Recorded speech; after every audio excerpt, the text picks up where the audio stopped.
Good morning. Is this Violet's mother? Yes, she's here. May I ask who's calling? Oh, hello. I'm the new homeroom teacher for Violet's class. I'll be taking care of her class from now on since the former teacher will be going on maternity leave, starting tomorrow. Oh, hello. Yeah, I heard about this news a few days ago, but I didn't expect Susan to leave so soon. Nevertheless, welcome. I hope you'll be able to help and take care of Violet. Thank you. It's my duty. Actually, I wanted to talk to you today because I would like to invite you to a meeting with the other parents and me. This way I can better understand the children's personalities and talents in order to find the best way to teach each child. Oh, I'm more than willing to attend. You seem very enthusiastic and dedicated to your job. That's right. Becoming a teacher has been my lifelong dream. I studied and worked extremely hard to achieve this, so I'm very excited now as this is my first class as a homeroom teacher. That's wonderful to hear! Your passion and dedication will undoubtedly make a positive impact on the children's education. I'm grateful that Violet will have such an enthusiastic teacher. Thanks for your kind words. Count me in for the meeting. Just let me know the details and I'll be there to support you and learn more about how we can contribute to the children's education. Thank you for reaching out and welcome again. That's fantastic. I'll share the meeting details with you soon. I appreciate your warm welcome and enthusiasm. See you soon at the meeting.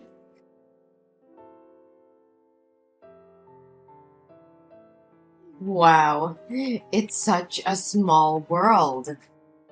I can't believe it's been 10 years since we last saw each other. You have no idea how sad I was when I heard you transferred schools. Why do you keep running away like a scared mouse, just like you did 10 years ago? What more do you want from me? I don't want to bring up the past again. I've tried to forgive you, so it's best if you don't mess with me. Forgive me? Are you kidding? I didn't do anything to you. We used to be best friends. If anyone needs to beg for forgiveness, it's you for moving away and taking the joy from my everyday school life. Best friends? You were a bully. You ruined my life. Ugh, come on, don't be such a drama queen. Haven't you always wanted to be the most popular girl in school? I was just trying to help you. But don't be so hard on me. Those games were really fun. Do you call those inhumane acts, insulting others and making me live in fear every morning, a joke? You started a game where people at school were rewarded for throwing the most food at me. And from then on, every lunchtime was a nightmare. Everyone in school competed to throw whatever they could at me. Even when I hid on the balcony or the restroom, you always found me to continue that cruel game. Yeah, that was so much fun. From then on, I was covered in food every day and smelled. You even told everyone I was a trash can, and since then, my locker was always filled with disgusting garbage, along with curses and wishes for me to die. Never mind, they just said it for fun. The climax was the prom night in our second year of high school. You told me that the theme of the prom was to dress up as an animal. At that time, I was foolish enough to believe your lies and think that you wanted to make up with me. So I accepted your offer to do my makeup and dress up as a chicken. But when I arrived, everyone laughed and pointed at me. You even manipulated people to vote for me as prom queen. And when I was dragged up to accept the award, you poured a bucket of blue paint all over me. Oh yeah, you looked like a Smurf. Oh, I still find it funny to this day. You have such a good memory. How do you remember everything in such detail? I wish I could forget about it too, but those memories left a big psychological impact on me. Despite attending numerous therapy sessions, I still can't erase those horrible experiences from my mind. Ugh, chill out. Can't you take a joke? Those weren't jokes, Farah. They were acts of pure cruelty and humiliation. I was tormented daily, emotionally and physically scarred by her actions. My self-esteem was shattered and I lived in constant fear and embarrassment. Ugh, lighten up. You were such an easy target. Besides, you should have been grateful for the attention. It's not like you were anyone special before.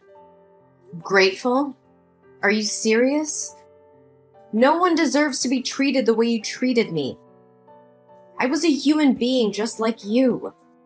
Those acts of torment weren't funny or playful.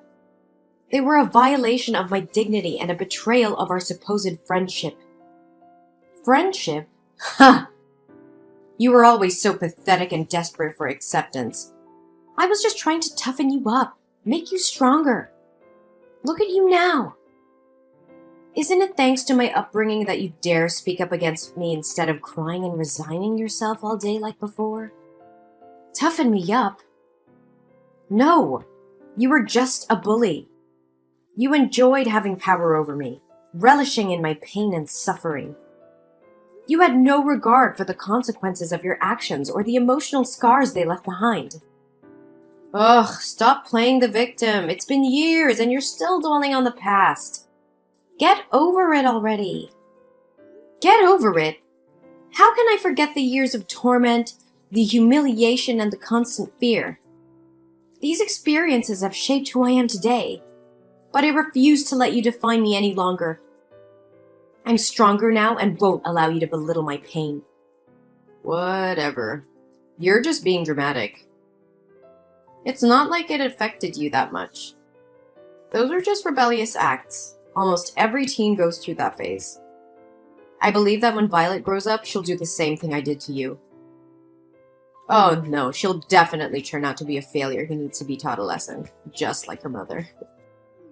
Perhaps in the near future, I'll have to dedicate myself to taking care and paying attention to Violet. She'll be my favorite student from now on.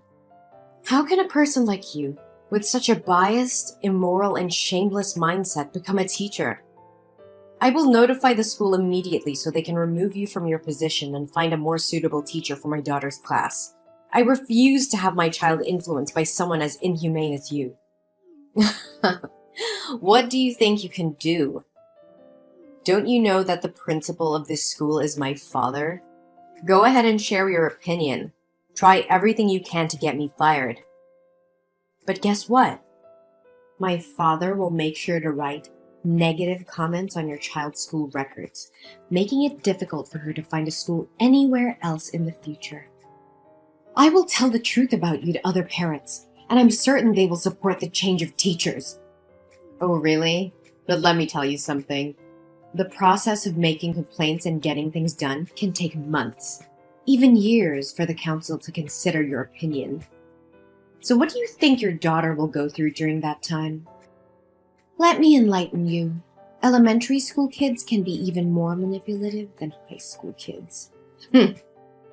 You underestimate my determination to protect my child. I will not let your influence continue to poison the school environment.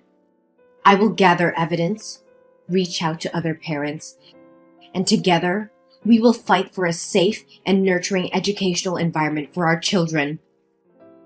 Go ahead and do your worst. But remember, I have my ways of protecting myself and ensuring that my position remains secure. You can't defeat me. We'll see about that, Farah. I won't back down. The truth will prevail, and your reign of cruelty will come to an end. You may have power within the school, but I believe in justice, and will fight for it until the end. So inspirational and touching. We'll see who comes out on top, Ella. Just remember, I always have a trick up my sleeve.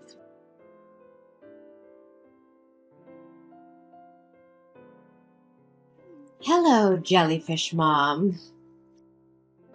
Today I have an announcement to make regarding your daughter's recent misconduct.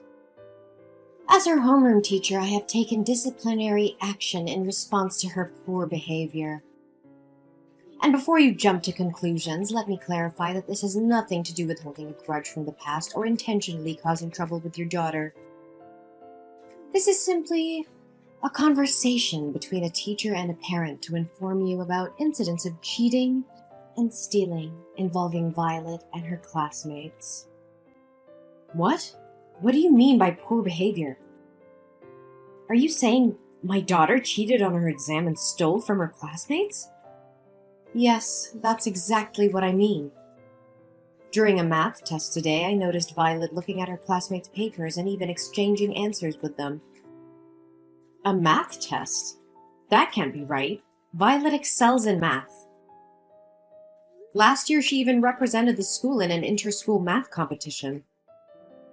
How can you be so sure that she hasn't neglected her studies this year?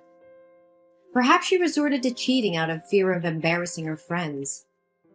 Furthermore, today was Violet's day for classroom duty.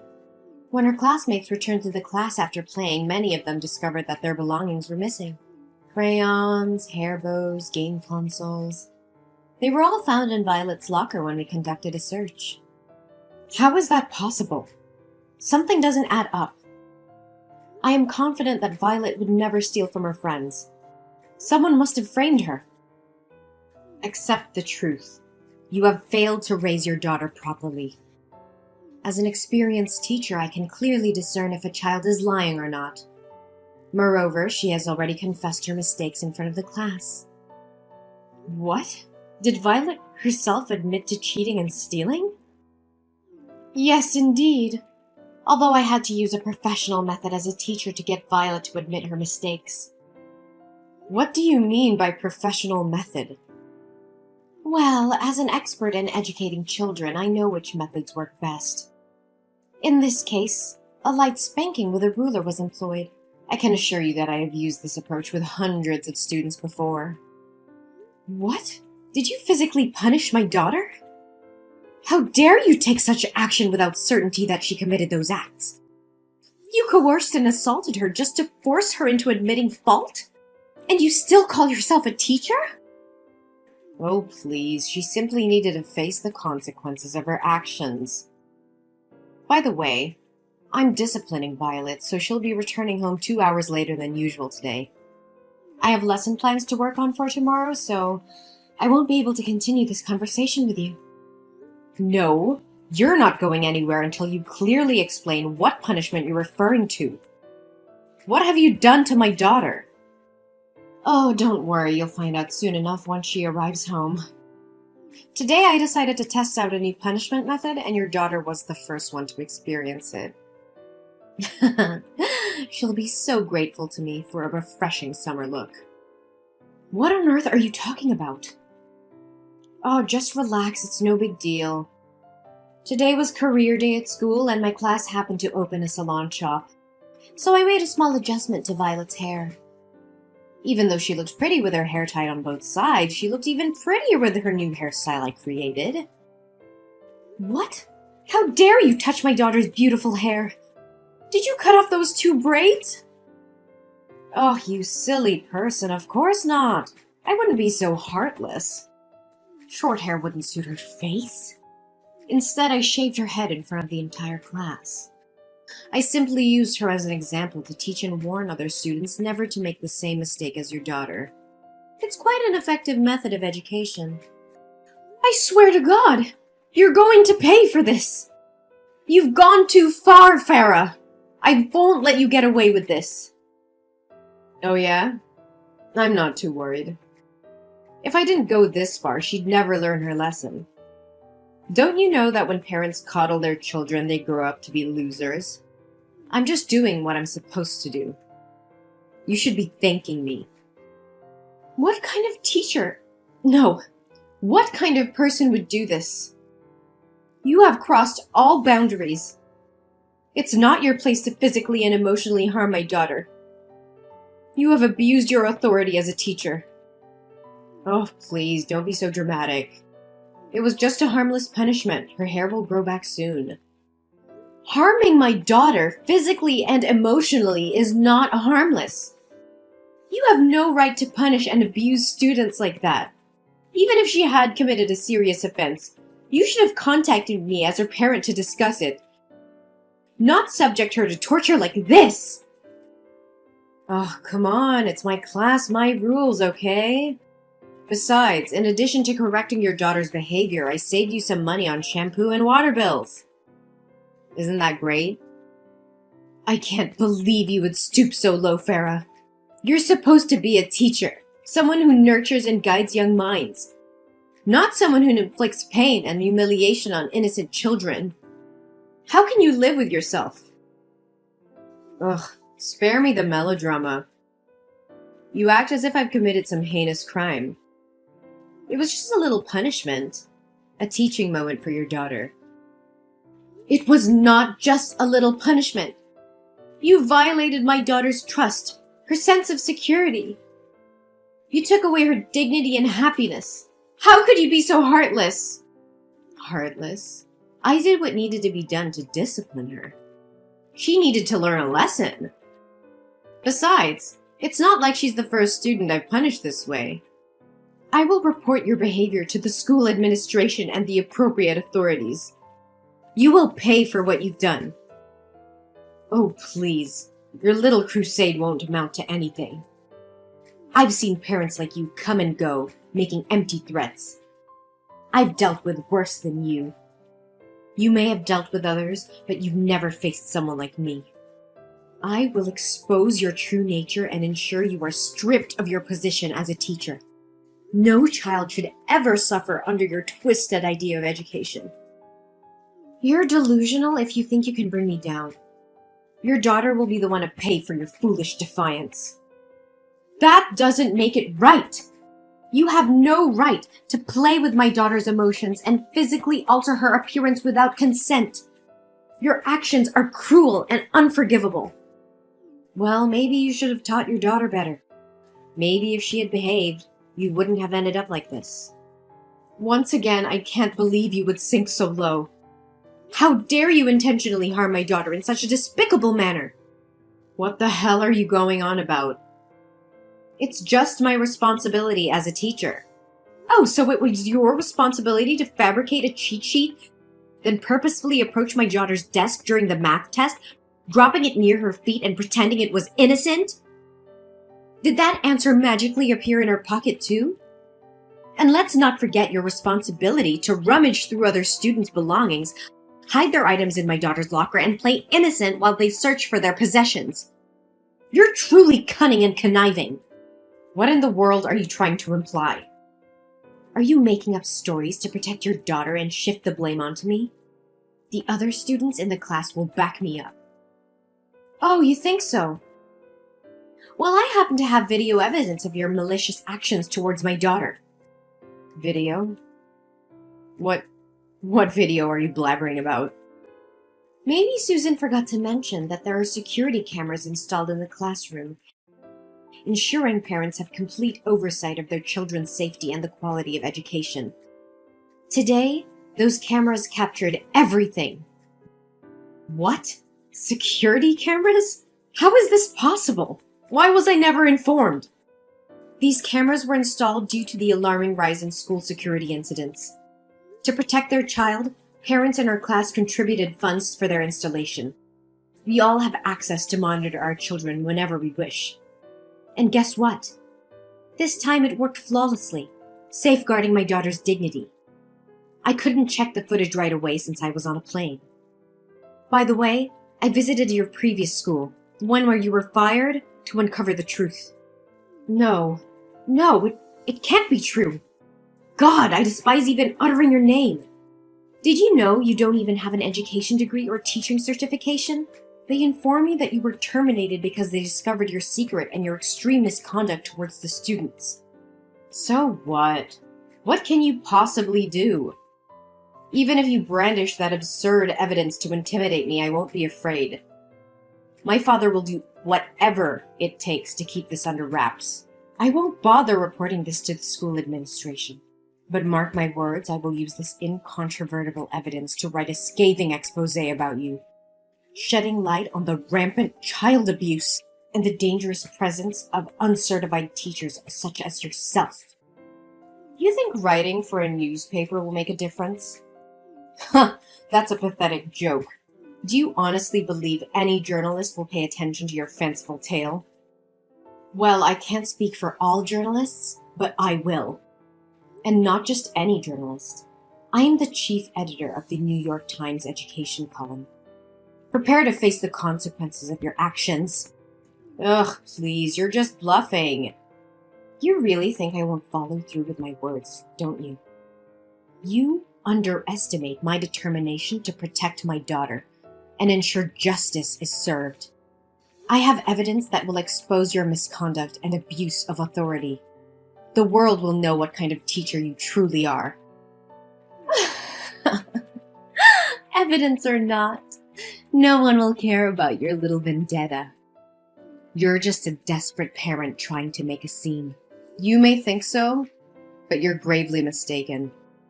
I've contacted the local news outlets and they're interested in investigating this matter further.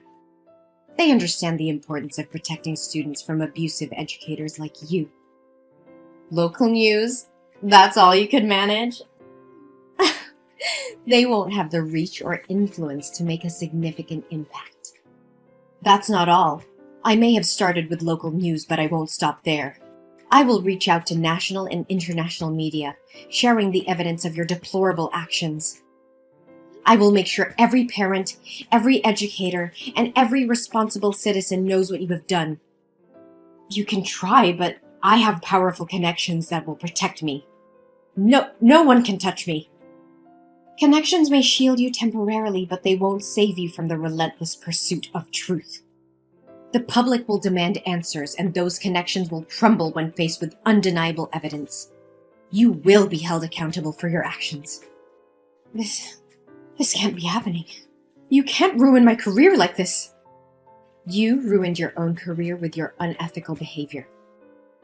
I'm merely shining a light on the truth. You have no one to blame but yourself. Please, Ella, I beg you, don't go through with this. I made a terrible mistake, and I deeply regret my actions. I never meant to harm your daughter or any other student. I was just frustrated and lost sight of my responsibilities as a teacher. I'm truly sorry for the pain I've caused. Ella, are you listening to me? Ella, come back here! How dare you block me? Ella!